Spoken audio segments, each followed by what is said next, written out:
Yosa, kembali lagi di Kakoi Anime. Dan ya, ini dia full One Piece chapter 1186,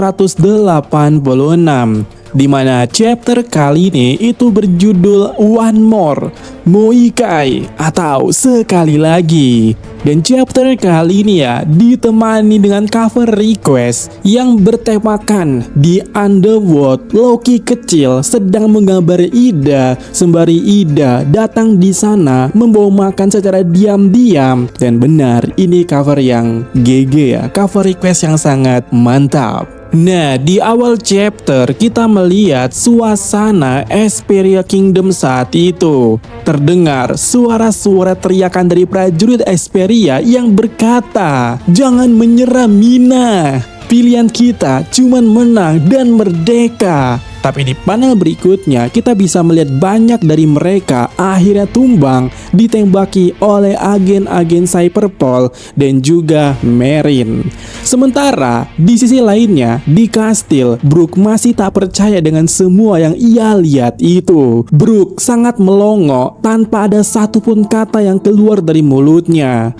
Lalu di halaman berikutnya barulah Brook mencoba menghampiri Ryuven yang tergeletak di sana dan berkali-kali berteriak, "Aniki, Aniki, bangun Aniki." Brook terus mencoba membangunkan Ryuven, terus berteriak Aniki sembari semua kenangan bersamanya terlintas di momen itu. "Aniki, mana dokter? Cepat sini dokter." Sampai kita bisa melihat ada satu anomali muncul di sana, yaitu Imu ya, dan tampak Imu berkata di sana, "Kau tidak bisa begitu saja menerus masuk ke sini seperti itu.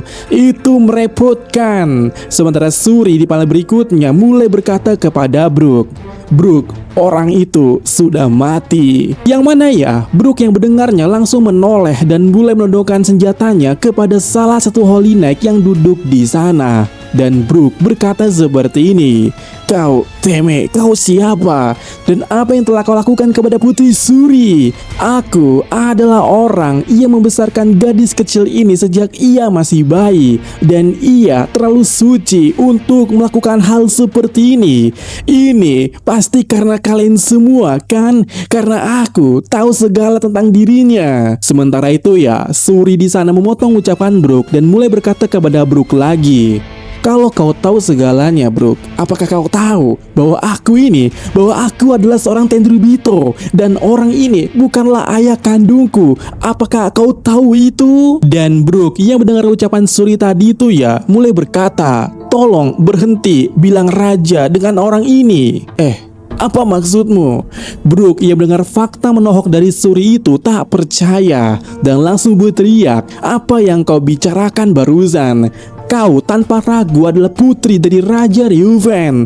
Dan Shuri meresponnya, Oke, ada bukti atas perkataanmu itu." Dan Brook dengan lantang bilang kepada Shuri, ikatan antara seorang ayah dan putrinya tidak membutuhkan bukti apapun. Namun di sini Shuri bilang, "Bicara bukti itu memang ada. Bukti yang akan mengubah jalan hidupku. Sejak lahir seharusnya aku berhak menjadi seorang Tenryubito.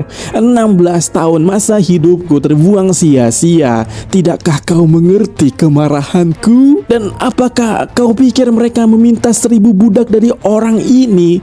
Tidak, sama sekali tidak. Yang terjadi sebenarnya adalah semua ini terjadi karena dia, orang ini, menolak menyerahkanku kepada mereka.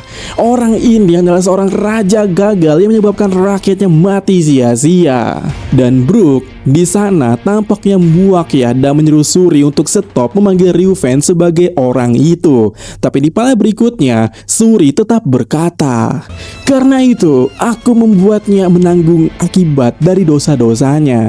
Jika sang raja mati, perang ini akan berakhir." Namun Brook malah berkata di sana, "Jika kita kalah dalam peperangan ini, kerajaan kita ini akan berubah menjadi suatu hutan liar tanpa hukum." Dan Shuri di sana kemudian mengungkapkan hal yang menyakitkan bagi Brook, di mana Shuri berkata, kerajaan ini sudah tidak berarti apa-apa bagiku lagi. Kemudian ya, di halaman berikutnya kita dapat perkenalan dari Holy Knight yang satu ini, dan namanya adalah Saint Manmeyer Grollo. Dia memiliki mata dua warna seperti suri, yang mana kemudiannya juga dia berkata kepada Brook, ya, aku sangat mengingat siapa kau dengan jelas. Kau pelayan Candle yang berebut keriting Avro. Meski saat itu dia bahkan tidak mengizinkanmu mendekatiku. Dimana mendengar itu ya, dan juga melihat wujud dari si Grollo ini, membuat Brook terkejut bukan main, sampai membuatnya terjatuh sambil berkata, mata itu. Lalu Grollo mulai berdiri dan berkata juga kepada Brook, ya, sebenarnya aku juga tidak sudi datang ke tempat terpencil seperti ini, apalagi cuman karena mengambil putri kecil itu. Yang jadi urusanku di sini adalah itu matanya. Kalau bukan karena sepasang mata bermata kedua kutub itu yang dimiliki oleh gadis ini, yang merupakan kemampuan yang sangat jarang dimiliki seseorang sejak lahir, itulah yang membuat Yang Mulia atau Imu ya menginginkannya. Meskipun aku sendiri tidak berhasil membangkitkan kemampuan itu, mungkin gadis kecil ini. Tapi Imu ya di sana langsung berkata kepada Grollo itu, "Oi Grollo, kau terlalu banyak bacot." Dan perkataan Imu tadi itu ya membuat Holy Knight tadi meminta maaf dan langsung berkata, "Ayo pergi dari sini, Suri." Dan Suri tampak ingin ya melakukan sesuatu kepada Brook. Sementara Brook melihatnya tak percaya sambil menangis. Brook berkata, "Ini pasti mimpi buruk. Ayolah, aku bahkan pernah mengganti popokmu. Aku tahu segalanya tentangmu, Putri Suri." Dimana di panel berikutnya Suri berkata kepada Brook, ya, betapa kau suka mengungkit-ungkit jasamu dan membanggakannya. Semua itu bohong. Menangis seperti itu sungguh memalukan dan patut dikasihani. Aku ingin dilindungi oleh orang-orang yang jauh lebih kuat. Jika aku sampai di Marijoa, aku tidak membutuhkanmu lagi. Bukankah begitu? Dimana di momen berikutnya Suri mengambil ancang-ancang untuk menyerang Brook dengan teknik Gavotebon de Avan. Sementara Brook melihat kilas balik saat Suri kecil dan juga Ryuven membuat Brook melepaskan pedangnya, dan dengan begitu saja menerima serangan Suri tepat di kepalanya itu hingga tembus ya. Dan kita juga mendengar di sana Brook bernyanyi di dalam batinnya. Semua orang ketika mati, yang tersisa dari mereka hanyalah tulang belulang. Brook tergeletak di sana, sementara Suri pergi bersama Grollo pergi dari kastil ataupun Esperia Kingdom. Kemudian terjadi time skip ya, atau setelah peperangan itu, Brook sudah diobati oleh prajurit yang juga selamat di sana. Semua orang tidak percaya ketika Brook sadar kembali kalau Brook itu ya masih hidup setelah suatu pedang menancap di kepalanya. Sementara dokter di sana menjelaskan bahwa pedang yang tertancap di kepala Brook itu ya tidak melukai syaraf atau batang otak, sehingga itu yang membuat Brook masih selamat. Namun kita bisa melihat di sini Brook tampak melupakan kejadian yang lalu, sampai prajurit di sana mulai berkata, "Raja telah mati." Dan ada seseorang yang membawa Princess Suri pergi dengan kapal. Banyak warga pula yang meninggalkan negara ini, dan setelah mereka menjadi pengungsi, negara mana lagi di dunia ini yang akan menerima mereka? Tapi Brook ya tampaknya tak peduli dengan informasi soal warga. Brook mulai tercengang saat prajurit di sana bilang kalau Putri Suri dibawa ke kapal dan pergi dari Esperia Kingdom. Brook mengingat semua kejadian itu, membuat Brook berteriak di sana dan menangis begitu histeris hingga luka di kepalanya kembali terbuka dan banyak darah atau bocor keluar ke sana ya. Dan apa? Flashback berhenti di sini. Yang mana scene kembali ke Elbaf. Brook di sana kembali berkata kepada Nami dan yang lainnya, "Dulu aku bahkan gak tahu apa itu buah iblis ada atau tidak. Aku selalu mengira apa yang kulihat cuman halusinasi. Itu karena betapa drastisnya sang putri berubah, karena itu menakutkan. Dia tampak seperti iblis. Kalau itu sebenarnya ingatan nyata." Semuanya, aku sekali lagi, bolehkah aku percaya kepada Putri Suri kalau dia sebenarnya benar-benar korban? Di sana ya, Brook sampai sujud di depan kru, menundukkan kepalanya ke tanah dan kembali berkata, "Aku ingin menyelamatkan Putri Suri. Bolehkah aku meminjam kekuatan kalian semua?" Di mana memandang itu dan juga mendengar itu ya, Jinbe langsung berkata kepada Brook, "Jangan jadi orang asing begitu, Brook. Ayo cepat hancurkan es itu." 5 kata lucu. Ayo cepat hancurkan es itu. Soalnya mereka seharusnya tahu ya ledakan besar tak akan mempan. Bahkan Nami di sini bertanya, "Aku penasaran apakah petir bisa mempan." Sementara Franky sama kayak Jinbe ya, tingkat kepedeannya sudah di ambang batas. Franky bilang di sana, "1 tembakan radikal beamku pasti cukup." Tapi Usopp menarik realita kembali di sini dengan berkata, "Kelihatannya ledakan gak bakal mempan. Dan aku harus ngapain BTW?" Tapi kita bisa melihat di sana, Brook ujuk-ujuk sudah berlari kencang dengan gaya larinya untuk segera menyelamatkan Putri Suri.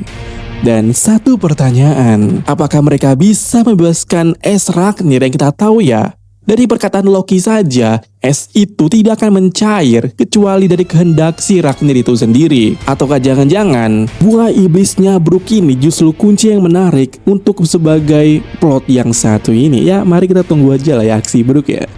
Sementara itu, Shin kemudian beralih ke sekolah Warlus. Di sana, Luffy tampaknya sudah ready. Luffy berkata di sana, "Orang berbahaya itu, dia musuh Elbaf kan?"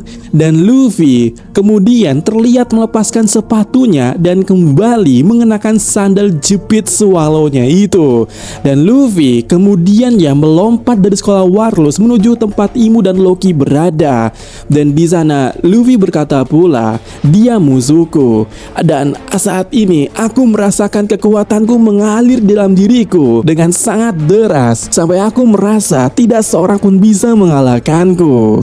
Sementara itu, Shin beralih ke tempat Imu dan Loki. Di sana masih berlangsung perseteruan antara Loki dan Imu. Yang kini Loki ya kembali ke wujud normalnya. Dan di sana Loki berkata kepada Imu, "Kau hanya menargetkan anak-anak. Betapa hinanya kau ini. Betapa pengejutnya kalian world government." Lalu Imu di sana berkata kepada Loki, "Apakah kau tidak menyadari alasan mereka menjadi target? Biarkan aku memberitahumu saat ini alasannya, agar kau mungkin bisa mengerti. Karena para giant di 800 tahun yang lalu menelan kepahitan kekalahan demi menyelamatkan anak-anak mereka." Dan Loki di sana yang mendengarnya hanya berkata, "Omong kosong apa ini soal 800 tahun yang lalu?" Tapi Imu kembali berkata, "Sifat suatu ras tidak akan berubah dalam beberapa abad hanya karena waktu. Jika kita menculik anak-anak hanya itu saja, maka para giant akan sepenuhnya tunduk kepada kehendak kami. Bahkan jika kalian tidak menyadari apa yang sedang terjadi saat ini, sejarah pasti akan terulang kembali. Dan sudah terlambat, para giant sekarang tidak lebih dari sekadar budakmu." Dimana di momen itu ya, kita bisa melihat anak-anak diculik oleh Killing Camp dengan Zaza. Brogy dan Herudin tampak tak bisa berbuat apa-apa di sana. Sementara Loki di sana yang mendengarnya cukup emosi dan berkata, "Kau ini sedang membicarakan apa, bujang?" Dan Loki berniat menyerang Imu ya di sana dengan Ragnir. Tapi di balik atau di belakang Loki muncul Luffy di sana yang berteriak, "Oi Kisama!" Luffy muncul dengan cepat di sana lalu dengan pukulan hakinya menghantam wajah Imu yang membuat aura Imu minus 9999. Dan Luffy kemudian berteriak kepada Imu, "Oi, brengsek, pergi dari Elbaf!" Dan chapter kali ini ya ditutup dengan komentar editor yang berkata, "Sekali pukulan."